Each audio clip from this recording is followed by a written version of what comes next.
So if you haven't checked the news lately, apparently Nintendo came out with another DS console. I guess it's new if you want to categorize it as that. But to me, it just seems like a rehash of what they already have. I mean, it's just a 3D a new 3DS XL without 3D. So the new Nintendo 2DS XL. It's $50 cheaper. It has the same clamshell design as the new Nintendo 3DS model lineup. But I don't understand the need or the necessity to actually make another Nintendo DS console. I mean, we're already going on the Switch, so I would think it'd actually be pretty easy to emulate 3DS games or new 3DS games onto the Switch. So I don't see why they would gimp themselves in a sense. Because I understand, the 3DS was a successful console. It was a successful portable console. And I understand they want to keep pushing out as much sales for that console. They want to get as much revenue. But at the same time, why make a revision when it's at the end of its own life cycle? I mean, you're already going on the Switch. It's basically, if you want to call it a 2DS in its own, has a touchscreen. I'm more than positive that Nintendo can actually emulate 3DS games on it. You can split the screen in half, hold it vertical, so you get long side up, bottom screen for touch, and you got controls for control. I don't see why it would be with any difficulty. I don't see why Nintendo could not emulate 3DS games on it. So I don't understand why they would hamper themselves with making a new 2DS console.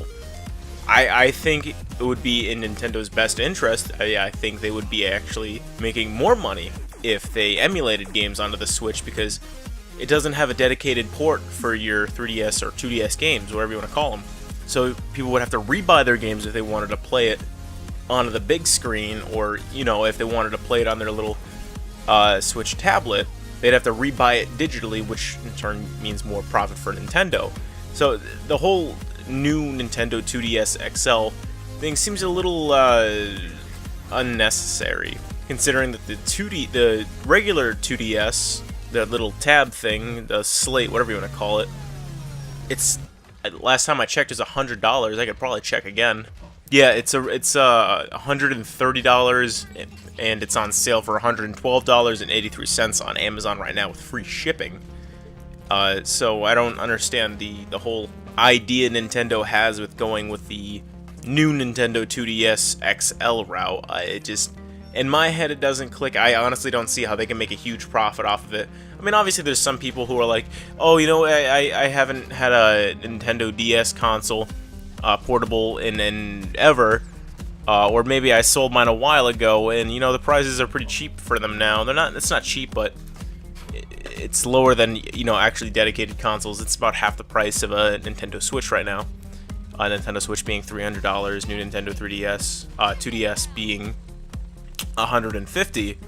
So since it's half the price and it has a whole backlog of games, I can understand where Nintendo would want to supply portables for people who aren't necessarily into the 3D gimmick, but still want that clamshell design. They want that extra tiny bit of power. They want to feel like they're not excluded. I understand that, but I think it's more in the sense that people excluded themselves by not wanting to get into it on their own. I mean, when I got my Nintendo 3DS, I didn't even want it. This is back years ago. You can call me privileged or fortunate or whatever the hell you want to call it. But back years ago, I can't remember when. I think it was like 2011, 2012 Christmas. So I was like 16, 17. And my mom comes up to me, she's like, "What do you want for Christmas?" I said, I don't want anything. I don't want anything. And my mom, being my mom, said, "Just name anything. Just give me something to get you." I'm like, I don't want anything. She's like, "Just name something." I said, fine, just get me, I don't know, give me the Nintendo 3DS. Then it's new, it's hip, it's coming out, whatever. I'm sure there's a lot of stuff gonna be, coming out for it. So that's when I got mine. Me personally, I don't even wanted it. I have never wanted a Nintendo 3DS. To me, I only have like 3 games on it. It's Monster Hunter 3, Monster 4, Ocarina of Time, and I had Paper Mario Sticker Star, which is horrible. I think I gave that game away because it was just that bad. But yeah, I don't understand, you know, people like, I guess you could say people like me, I excluded myself from the Nintendo 3DS lineup. I wasn't interested, so why would people who aren't interested want to have another chance, so to say? I don't know, I just think Nintendo would have a higher paying outcome if they made Nintendo DS games, Nintendo 3DS games, digitally for the Switch. I think it'd make, it clicks in my head, and I'm sure other people would agree that, you know, Nintendo would make a ton more money if they just went that route. Alright, thank you guys very much for watching my video. Hopefully you agree with me. If not, you know, obviously the comment section is down there. You can dislike it if you want. Like it if you want to like it. I appreciate all the likes I can get. Subscribe as well. I'll see you guys in the next video. Peace out.